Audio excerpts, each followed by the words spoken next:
The chair recognizes the gentleman from Kentucky, Mr. Massey, for 5 minutes. Thank you, Madam Speaker. Congress created the Department of Justice.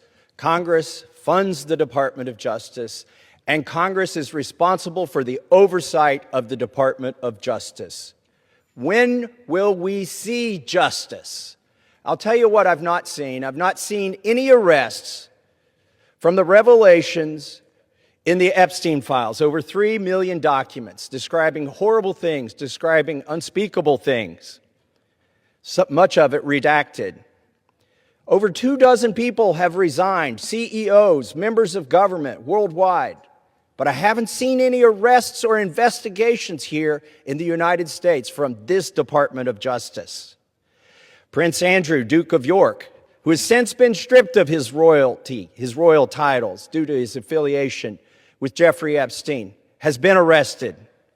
Peter Mandelson, who previously served as UK's ambassador to the United States, resigned in disgrace from United Kingdom's House of Lords and the Labour Party, and he's been arrested. Former Prime Minister of Norway, Torbjørn Jagland, has been charged. But we don't see any charges, arrests, or investigations in the United States. What do we see? We see our FBI director celebrating in the locker room at the Olympics overseas. It's fine to be proud of this country, but we should be proud of this country because we have a system of justice that works, and yet we do not. Who are the men that should be investigated?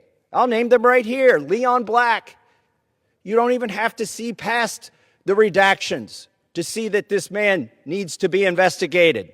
Jess Staley, accused of terrible things. It's right there in the files.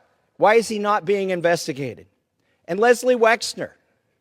Why did the FBI list him as a co-conspirator in their own documents in a child sex trafficking case and then tell him, according to him, that they had no questions for him?